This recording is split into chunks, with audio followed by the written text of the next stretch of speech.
I'm not entirely sure how long it's been. I'm back. Over the winter, Lewis Hamilton decided to take a break from social media. And I'm sorry, Max fans, but he was never not going to return this season. The simple fact is, he had a contract that runs until 2023, the end of next year. And the problem that you've got with Lewis is that he doesn't give up. No matter what happens to him, he is a fighter. He took a couple of months out. He deserved it. He had a very bitter end to the season. I still think what Michael Massey did was ludicrously against the rules, and he should be punished for that.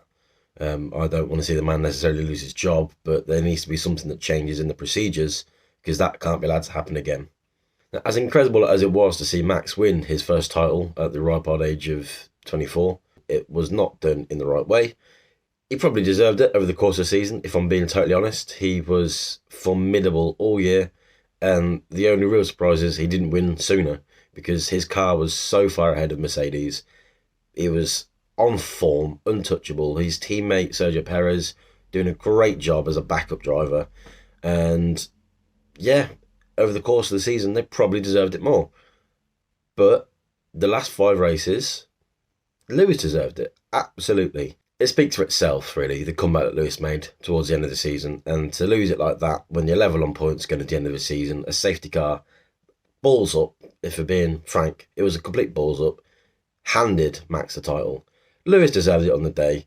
Max maybe deserved it over the season. I think it was one of those where both of them deserved it, but only obviously one of them could win it.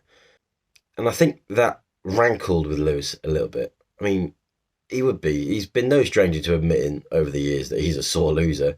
I think everyone in Formula One is a sore loser. No one likes to lose a race. They're all there because they think they're the best. It sends me into hysterics, really, when I see people complaining about Formula One drivers being too egotistical.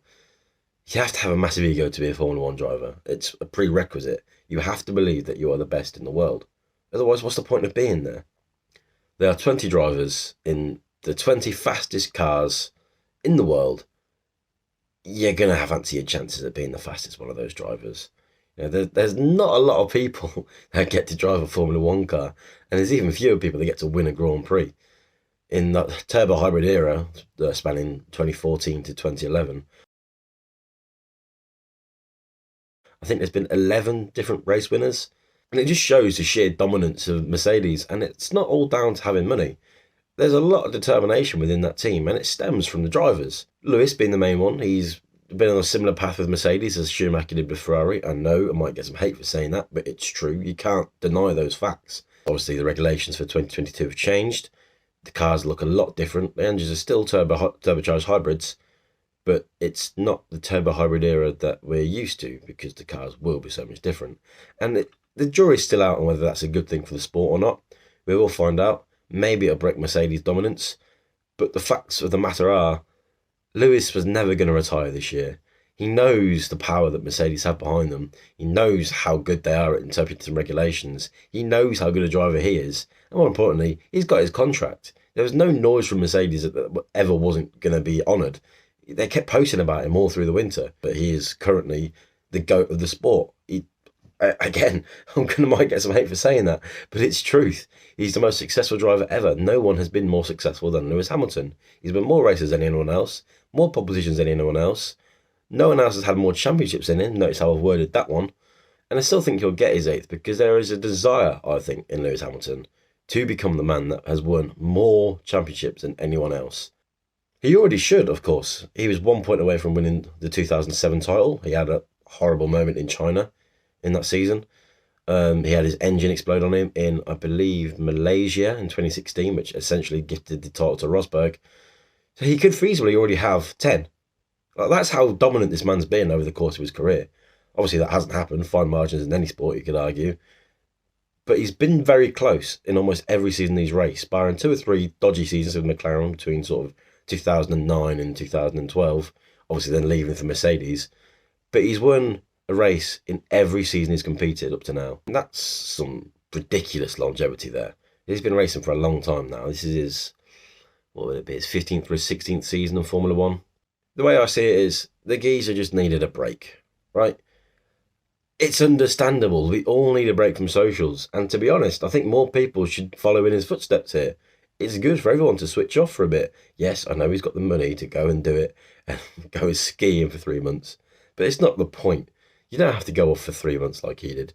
Just a few days, you know? Life isn't all about social media, and people that seem to think that that meant he was retiring on its own, I think they need to have a word with themselves, really, in the nicest possible way. It's not all about you, you know. Just because you don't see what's going on doesn't mean that nothing's happening. He's probably training. He's probably getting ready for the season. If he ends up retiring, of course, then I'll have egg all over my face. But I'm prepared to take that risk. I just don't see it happening. I don't see the guy retiring this year. He was never going to retire this year, and I think he might well be the 8th-time world champion this year. But those are just my views on it. I could end up being completely wrong and looking like a complete bum, but that's the risk I take with this video. The point really, chill out. You know, people are allowed to go off social media for a bit. It doesn't automatically mean their whole world is coming in around them. It's a very toxic place, and I think a lot more people need to learn that lesson. Thanks for watching, and I'll see you whenever the next one is. Could be tomorrow, could be next year. In a bit.